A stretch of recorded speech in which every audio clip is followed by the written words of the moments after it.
Technique easy এডুকেশনের পক্ষ থেকে তোমাদের জন্য রইল অনেক অনেক শুভকামনা। কেমন আছো তোমরা? আশা করি অনেক বেশি ভালো আছো। নবম শ্রেণীর গণিতের বাস্তব সমস্যার সমাধানের সহজ সমীকরণ এই অধ্যায়টি আমি ধারাবাহিকভাবে সমাধান করাচ্ছি। আজকের পর্বে একটি বাস্তব সমস্যা ও তার সমাধান সম্পর্কে আমরা বিস্তারিত জানব। দেখো, গণিতে তোমরা যাতে ভালো করো এই জন্য কিন্তু আমি তোমাদের ভিডিও ক্লাস নিয়েছি সম্পূর্ণ বইয়ের উপরে। আর তাছাড়াও যদি তোমার কাছে আমার লেখা একটা বই যদি তোমার কাছে থাকে তাহলে তোমার জন্য আরও ভালো হবে, কারণ আমি তোমাদের সম্পূর্ণ বইয়ের উপর ভিডিও ক্লাস নিয়েছি।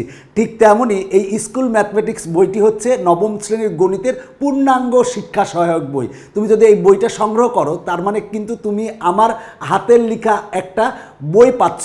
তাহলে আমার ভিডিওগুলা দেখলা এবং বইটা যদি সংগ্রহ করে মিলাই পড়ো তাহলে তোমার জন্য অনেক উপকারে আসবে। নবম শ্রেণীর গণিতের জন্য পূর্ণাঙ্গ শিক্ষা সহায়ক বই হচ্ছে স্কুল ম্যাথমেটিক্স। বইটি আমি রচনা করেছি এবং বইটি প্রকাশ করেছে গণিতের জন্য জনপ্রিয় রূপন্তী প্রকাশনী থেকে। দেখো, এই বইটা হচ্ছে নবম শ্রেণীর গণিতের পূর্ণাঙ্গ শিক্ষা সহায়ক বাংলা ভার্সন, আর এই বইটা হচ্ছে ইংলিশ ভার্সন। যার যেটা দরকার নিকটস্থ লাইব্রেরি থেকে সংগ্রহ করো এবং নিয়মিত অনুশীলন করো, ইনশাল্লাহ গণিতের ভয়কে জয় করতে পারবে। একটি বাস্তব সমস্যা ও সমাধান। দেখো, সমস্যার কথা বলা আছে, সেতু চাচা হাসান সাহেব একজন ব্যবসায়ী। দেখো, এই সেতু এই প্রথম থেকে শুরু করছে, এই চ্যাপ্টারের সব অঙ্কের মধ্যেই সে ঢুকে আছে। সেতুর কখনো মা আসছে, কখনো তার বন্ধু আসছে, এখন তার চাচা চলে আসছে। দেখো, বলা আছে যে সেতুর চাচা হাসান সাহেব একজন ব্যবসায়ী। তিনি একটি পাইকারি দোকান থেকে 50,000 টাকা দিয়ে কয়েক প্যাকেট কলম কিনলেন। অন্য একটি দোকানে প্রতি প্যাকেট কলম 2 টাকা করে কম পাওয়ায় আগের সমান কলম কিনলেন। তিনি 25 প্যাকেট কলম বেশি পেলেন। দেখো, এখানে কি বলা আছে, সেতু চাচা হাসান সাহেব একজন ব্যবসায়ী। তিনি পাইকারি দোকান থেকে 50,000 টাকা দিয়ে কয়েক প্যাকেট কলম কিনেছেন। দেখো, প্রথমে কি বলা আছে, তিনি পাইকারি দোকান থেকে 50,000 টাকা দিয়ে কয়েক প্যাকেট কলম কিনেছেন।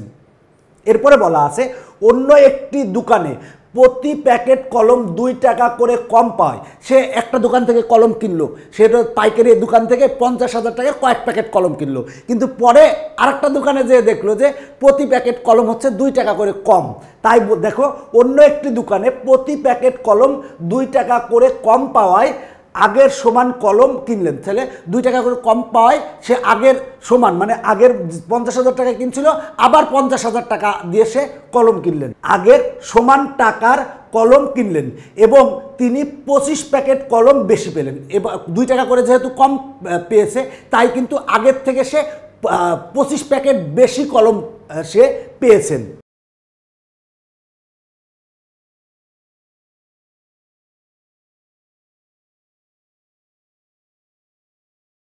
হাসান সাহেব প্রথমে কত প্যাকেট কলম কিনেছিলেন? তো এখানে বের করতে হবে হাসান সাহেব প্রথমে কত প্যাকেট কলম কিনেছিলেন এবং প্রতি প্যাকেট কলমের দাম কত ছিল। প্রতি প্যাকেট কলমের দাম কত ছিল সেটা বের করতে হবে।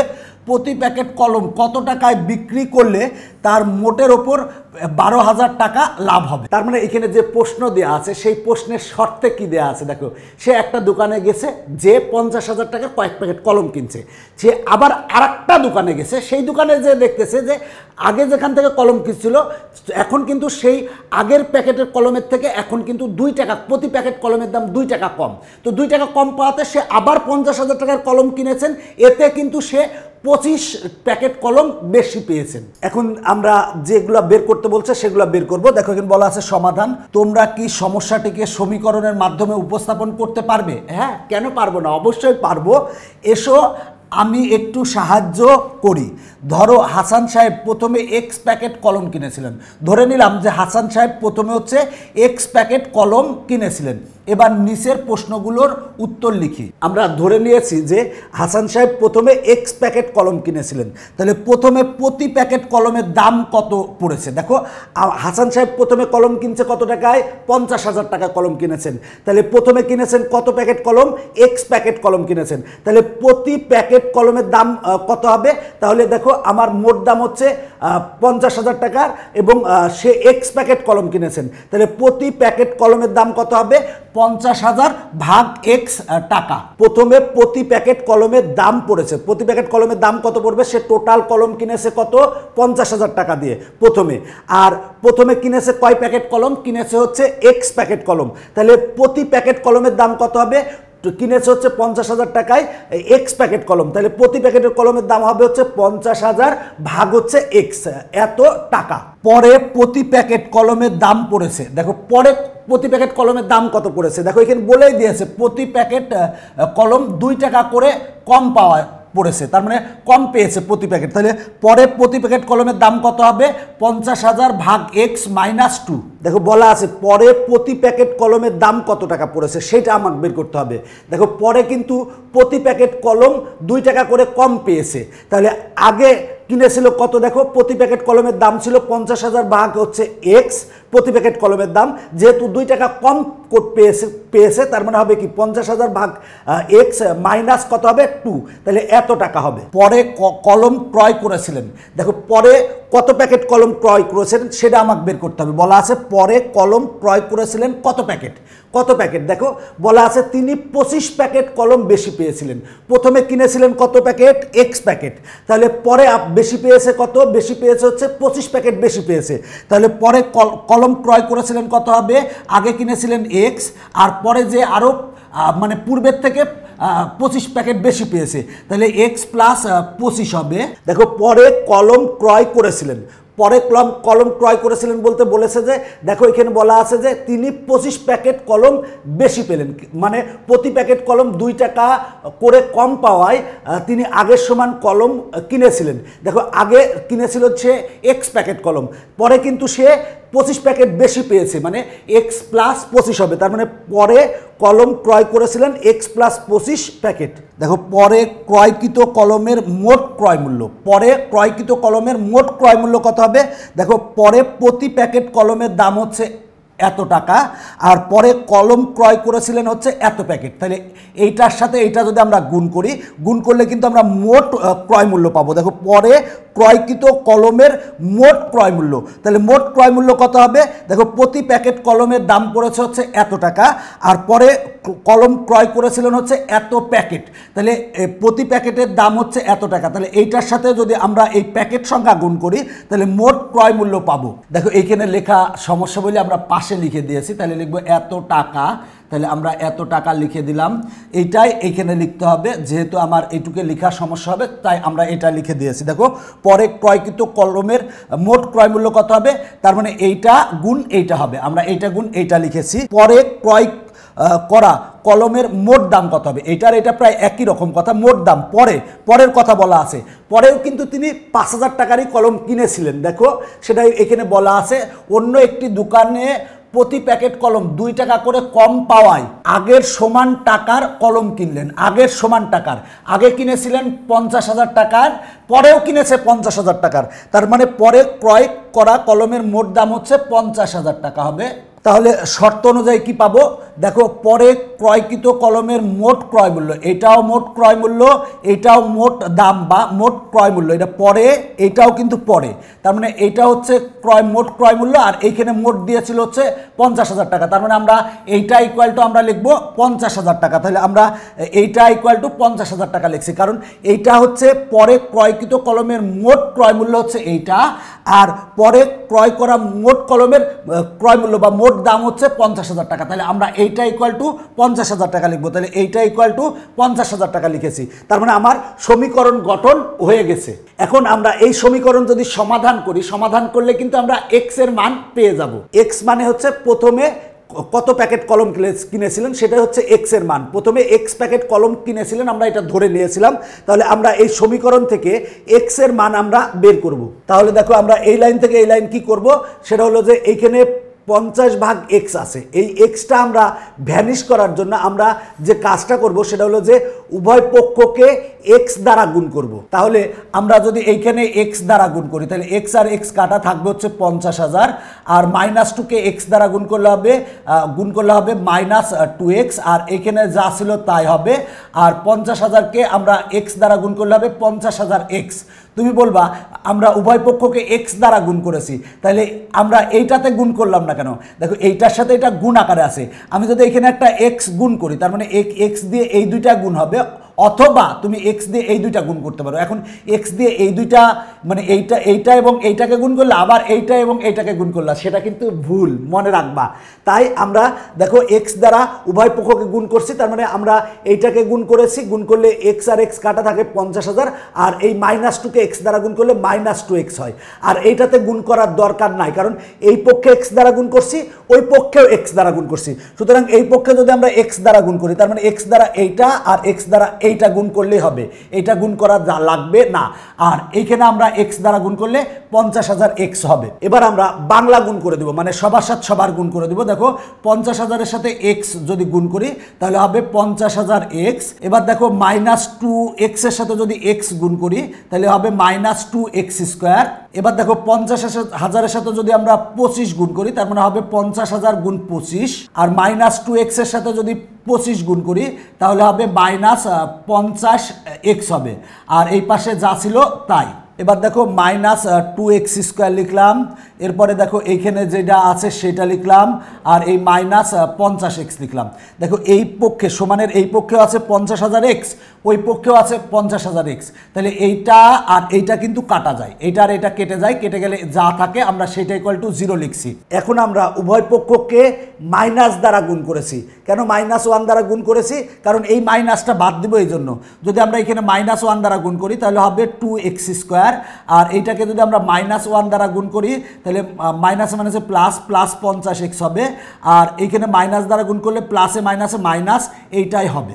এরপরের লাইনে আমরা 2 দ্বারা ভাগ করেছি, যদি এখানে 2 দ্বারা ভাগ করি 2 আর 2 কাটা থাকে হচ্ছে x², 50x-কে যদি আমরা 2 দ্বারা ভাগ করি তাহলে 25x হবে, আর আমরা এখানে যদি 2 দ্বারা ভাগ করি 50,000-কে 2 দ্বারা ভাগ করলে 25,000 হবে, আর গুণ 25 = 0। দেখো আমরা এই সমীকরণটা পেয়েছি। এখন এই সমীকরণটাকে আমরা সমাধান করব। তো এই সমীকরণটাকে সমাধান করব সেজন্য দেখো আমরা দ্বিঘাত সমীকরণের আদর্শ রূপ জানি হচ্ছে ax² plus bx plus c = 0। এইটা হচ্ছে দ্বিঘাত সমীকরণের আদর্শ রূপ। তো এই সমীকরণকে যদি আমরা সমাধান করি, মানে সমাধান করে আমরা একটা সূত্র পাবো, x = সূত্রটা হচ্ছে -b plus minus √b² - 4ac ভাগ হচ্ছে 2a। আমরা এই সূত্রটা পাবো, এই সূত্রেই বসাবো। একটি এক চলক বিশিষ্ট দ্বিঘাত সমীকরণ, যেটা দেখো এখানে চলক আছে x এবং এটার সর্বোচ্চ পাওয়ার 2, তার মানে এক চলক বিশিষ্ট দ্বিঘাত সমীকরণ সাধারণ পদ্ধতিতে সমাধান করলে পাওয়া যাবে। আমরা এই যে পদ্ধতিটা, এই পদ্ধতিটাকে আমরা সাধারণ পদ্ধতি বলি। তাহলে আমরা এই আদর্শ সমীকরণের সাথে আমরা এই সমীকরণটাকে যদি আমরা তুলনা করি, তুলনা করলে কি পাবো? দেখো x² সহগ a, আর এখানে x² সহগ কিছু নয় মানে 1 আছে, তার মানে এর মান কত হবে? এর মান হবে 1, আর এখানে x এর সহগ হচ্ছে b, আর এখানে x এর সহগ হচ্ছে 25, তার মানে b এর মান হবে হচ্ছে 25, তাহলে আমরা 25 লিখলাম। আর দেখো এখানে কনস্ট্যান্ট হচ্ছে c, আর এখানে কনস্ট্যান্ট হচ্ছে এইটা, তাহলে আমার c = কত হবে? দেখো c = হবে -25,000 লিখলাম ইন্টু 25 লিখলাম।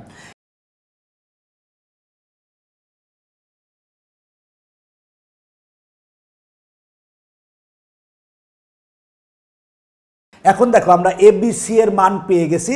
এখন আমরা এই বুলডোজার সূত্রে বসাই দিব। এই সূত্রটার নাম দিয়েছি আমি কিন্তু বুলডোজার সূত্র। তাহলে বুলডোজার সূত্রে বসাই দিব। তাহলে x = কত হবে? দেখো x = হবে হচ্ছে b এর মান কত? b এর মান হচ্ছে 25, তাহলে যেহেতু মাইনাস আছে তাহলে হবে -25, আর প্লাস মাইনাস, এই যে প্লাস মাইনাসটা বসালাম, √b², b এর মান কত? b এর মান হচ্ছে 25, তার মানে 25² - 4, দেখো -4a, এর মান কত? দেখো এর মান হচ্ছে ওয়ান, এখানে ওয়ান লেখা নাই, এই ওয়ান লিখে নিলাম। আর দেখো এখানে আমার সি এর মান কত, সি এর মান হচ্ছে এই টোটালটা, তাহলে সি এর মান আমরা এই টোটালটা লিখে দিলাম, টোটালটা লিখে দিলাম। যদিও ব্র্যাকেটটা টোটালটার উপর দিলে ভালো হতো, তাও এখানে দিলেও কোনো সমস্যা নাই। আর ভাগ হচ্ছে 2a, এর মান কত, এর মান হচ্ছে 1, তাই আমরা 1 দিলাম। দেখো এ বি এবং সি এর মান আমরা এই সূত্রে বসিয়েছি, বসালে আমরা এইটা পাই।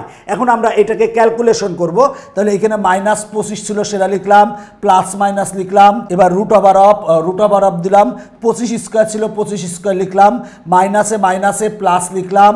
এবার দেখো এখানে 4 ইন্টু 25,000 গুণ হচ্ছে 25, 4 ইন্টু 25,000 গুণ 25, আমরা সেটা লিখলাম। 2 আর 1 গুণ করলে 2 হবে। এবার দেখো -25 লিখেছি, প্লাস মাইনাস, দেখো আমরা এই টোটাল টুকের ভিতরে আমরা কিন্তু 25 স্কোয়ার কমন নিতে পারি। 25 স্কোয়ার যদি কমন নেই তাহলে 25 স্কোয়ার মনে করো কমন নিলাম, কমন নিলে এখানে থাকবে কত, এখানে থাকবে হচ্ছে 1 আর প্লাস এই 25, এইটুকে 25 স্কোয়ার কমন নিলাম, তাহলে 25 স্কোয়ার কমন নিলে এখানে থাকবে হচ্ছে 1 আর প্লাস এই যে 25 স্কোয়ার কমন নিয়েছি, তার মানে 25 আর 25 গুণ করলে 25 স্কোয়ার হয়, থাকবে কত 4 গুণ 1000, তার মানে 4 গুণ 1000 মানে হবে কত 4000 হবে, 4000 হবে। দেখো আমরা এইটুকে আমরা কমন নিয়েছি 25 স্কোয়ার, 25 স্কোয়ার কমন নিলে তাহলে এখানে থাকবে হচ্ছে 1 আর প্লাস আর 25 স্কোয়ার কমন নেওয়া মানে ভাগ করো, এই টোটালটাকে ভাগ করলে 4000 থাকবে। আর যেহেতু এই টোটালটা রুট আছে তাই রুট দিলাম। এবার দেখো রুট আর স্কোয়ার কাটা যায়, কেটে গেলে 25 কিন্তু বাইরে চলে আসে, যে 25 কিন্তু বাইরে চলে আসে, তাহলে রুট ওভার অফ থাকবে কত 1 প্লাস 4000, 1 প্লাস 4000 আমরা সেটাই লিখেছি। দেখো এখানে প্লাস মাইনাস আছে, তার মানে এখানে যদি আমরা মাইনাস চিহ্নটা নিই, মাইনাস চিহ্ন নিলে এইখানে এক্স এর মানটা কিন্তু ঋণাত্মক চলে আসে। এক্স মানে কিন্তু প্যাকেটের সংখ্যা, প্যাকেটের সংখ্যা কিন্তু কখনো ঋণাত্মক হতে পারে না।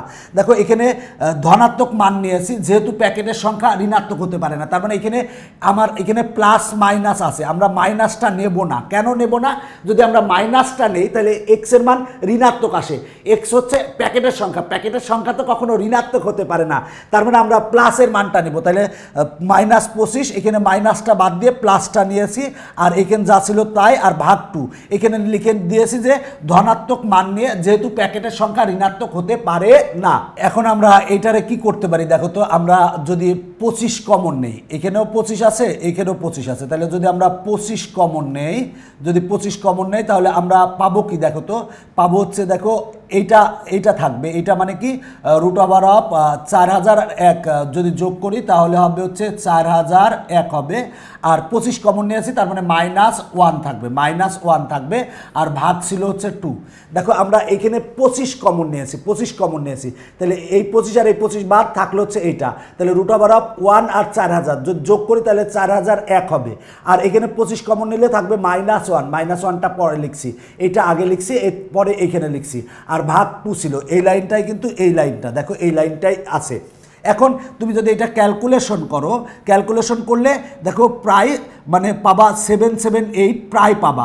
দেখো এর চেয়ে একটু বেশি পেতে পারো, যেহেতু আমার প্যাকেটের সংখ্যা, এক্স হচ্ছে প্যাকেটের সংখ্যা, প্যাকেটের সংখ্যা তো ভগ্নাংশ হতে পারে না, প্যাকেটের সংখ্যা তো এরকম হতে পারে না যে বললো যে আমাকে একটা প্যাকেট দিয়ে সামান্য অর্ধেক প্যাকেট দেন বা 4 ভাগের 1 ভাগ দেন, প্যাকেটের সংখ্যা ভগ্নাংশ হতে পারে না।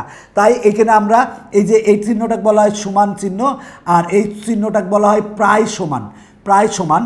তো এই আমরা সমান চিহ্ন দিয়েছি, এরপর প্রায় সমান দিয়েছি, যদি এখানে একটু ভুল হয়ে গেছে, এই যে এরকম হবে চিহ্নটা, এরকম হবে ঢেউ ঢেউ ঢেউ ঢেউ দিবা, তাহলে এটারে ক্যালকুলেশন করলে 778 সামথিং কিছু আসে, আমরা সেই সামথিংটা নেই নাই, পয়েন্ট কিছু আসে, পয়েন্টটা নেই নাই, আমরা পূর্ণ সংখ্যা নিয়েছি, তাহলে এত প্রায়, তার মানে প্রথমে সে 778 প্যাকেট কলম ক্রয় করেছিল। দেখো এখানে প্রশ্নে চেয়েছিল যে হাসান সাহেব প্রথমে কত প্যাকেট কলম কিনেছিলেন, তাহলে আমরা ধরেছিলাম যে প্রথমে এক্স প্যাকেট কলম কিনেছিলেন, তাহলে আমরা এক্সের মান পেয়েছি 778, তার মানে সে প্রথমে হচ্ছে 778 প্যাকেট কলম কিনেছিলেন। এরপরে বলা আছে প্রথমে প্রতি প্যাকেট কলমের দাম কত ছিল। দেখো আমরা বের করেছিলাম, প্রথমে প্রতি প্যাকেট কলমের দাম পড়েছে 50,000 ভাগ এক্স, তাহলে এক্সের মান আমরা 778 বসাই দেব, তাহলে আমরা লিখব যে প্রথমে কেনা প্রতি প্যাকেট কলমের দাম কত হবে? 50,000 ভাগ 778। সে প্রথমে 778 প্যাকেট কলম কিনেছিলেন কত টাকা দিয়ে? 50,000 টাকা দিয়ে। তাহলে প্রথমে কেনা প্রতি প্যাকেট কলমের দাম কত হবে? 50,000 ভাগ হবে হচ্ছে 778। তাহলে ভাগ করলে আসবে 64.27 টাকা প্রায়। তাহলে আমরা প্রথমে কেনা প্রতি প্যাকেট কলমের দাম কত? তাহলে 64.27 টাকা প্রায়। এরপরে প্রশ্নে কি বের করতে বলছে? প্রতি প্যাকেট কলম কত টাকায় বিক্রি করলে তার মোটের ওপর 12,000 টাকা লাভ হবে। এখানে এরপরে অংশে বলছে যে প্রতি প্যাকেট কলম কত টাকায় বিক্রি করলে তার মোটের ওপর 12,000 টাকা লাভ হবে। তাহলে দেখো আমরা পরে কেনা কলমের প্যাকেটের সংখ্যা কত হবে? দেখো পরে কেনা কলমের প্যাকেটের সংখ্যা আমরা কত পেয়েছিলাম? পরে কলম ক্রয় করেছিলেন কত প্যাকেট? x + 25। তাহলে আমরা x এর মানটা যদি বসাই দিই তাহলে x এর মান হচ্ছে কত? x এর মান হচ্ছে 778। তাহলে 778 এর সাথে 25 যোগ করি, যোগ করলে হবে 803টি হবে। তার মানে পরে কেনা কলমের প্যাকেটের সংখ্যা হবে 803টি। তাহলে মোট কলম কিনলেন কত? দেখো প্রথমে কলম কিনেছেন সে 778 প্যাকেট, আর পরে কিনেছেন হচ্ছে 803 প্যাকেট। তাহলে মোট কলম কিনেছিলেন হচ্ছে, তাহলে 778 যোগ হচ্ছে পরে কিনেছেন হচ্ছে 803 প্যাকেট। তাহলে যোগ করলে হবে 1581 প্যাকেট। তাহলে মোট ক্রয় মূল্য কত? প্রথমে 50,000 টাকার কিনেছিলেন, পরে আবার 50,000 টাকার কিনেছেন। তাহলে 50,000 যোগ 50,000 সমান হবে 1 লাখ টাকা। তার মানে মোট ক্রয় মূল্য হচ্ছে 1 লাখ টাকা। তাহলে এই 1 লাখ টাকার ওপরে কিন্তু তাকে 12,000 টাকা লাভ করতে হবে। তাহলে 12,000 টাকা লাভে বিক্রয় মূল্য কত হবে? বিক্রয় মূল্য হবে 1 লাখ টাকা যোগ 12,000, তার মানে হবে 1,12,000 টাকা। তাহলে 12,000 টাকা লাভ করতে হলে এখানে টোটাল প্যাকেট কিনেছে হচ্ছে 1581 প্যাকেট। তাহলে 1581 প্যাকেট কলমের বিক্রয় মূল্য কত হবে? বিক্রয় মূল্য হতে হবে হচ্ছে 1,12,000 টাকা। তাহলে এক প্যাকেট কলমের বিক্রয় মূল্য কত হবে? তাহলে হবে কম হবে, তার মানে 1,12,000 ভাগ হচ্ছে 1581। তাহলে আমরা যদি কাটাকাটি করি তাহলে আসবে হচ্ছে 70.84 টাকা প্রায়। তার মানে যদি এক প্যাকেট কলম সে 70.84 টাকায় যদি বিক্রি করে তাহলে তার মোটের ওপর কিন্তু 12,000 টাকা লাভ হবে। দেখো আমরা যদি আরেকবার রিপিট করি, সেটা হলো হাসান সাহেব প্রথমে কত প্যাকেট কলম কিনেছিলেন? ধরেছি আমরা প্রথমে x প্যাকেট কলম কিনেছিলেন, তাহলে x এর মান পেয়েছি 778। তাহলে প্রথমে হাসান সাহেব হচ্ছে 778 প্যাকেট কলম কিনেছিলেন। প্রতি প্যাকেট কলমের দাম কত? তাহলে দেখো প্রথমে প্রতি প্যাকেট কলমের দাম পড়েছে 50,000 ভাগ x। x এর মান আমরা 778 বসাই দিব। 778 বসাই দিলে আমরা পাবো হচ্ছে 64.27 টাকা প্রায়। তার মানে প্রথমে প্রতি প্যাকেট কলমের দাম ছিল হচ্ছে 64.27 টাকা। তাহলে দেখো আমার কত প্যাকেট, তার মানে প্রতি প্যাকেট কলমের দাম কত ছিল সেটা আমরা বের করেছি। এখন বলা আছে প্রতি প্যাকেট কলম কত টাকায় বিক্রি করলে তার মোটের ওপর 12,000 টাকা লাভ হবে। তাহলে দেখো পরে কেনা প্যাকেটের সংখ্যা কত হবে? দেখো পরে কেনা প্যাকেটের সংখ্যা আমরা এখানে দেখেছিলাম যে পরে কলম ক্রয় করেছিলেন x + 25 প্যাকেট। তাহলে x এর মানটা আমরা যদি বসাই দিই, x এর মান কত পেয়েছি? 778। তাহলে 778 যোগ হচ্ছে 25, তার মানে পরে কিনেছেন 803 প্যাকেট কিনেছেন, আর প্রথমে কিনেছেন 778 প্যাকেট। তাহলে মোট কলম কিনেছিলেন কত প্যাকেট? তাহলে প্রথমে 778 আর পরে হচ্ছে 803। 778 আর 803 যদি যোগ করি তাহলে হবে 1581 প্যাকেট হবে। আর মোট ক্রয় মূল্য কত হবে? প্রথমে কিনেছিলেন 50,000 টাকা, পরে কিনেছেন 50,000 টাকা, টোটাল হচ্ছে 1 লাখ টাকা।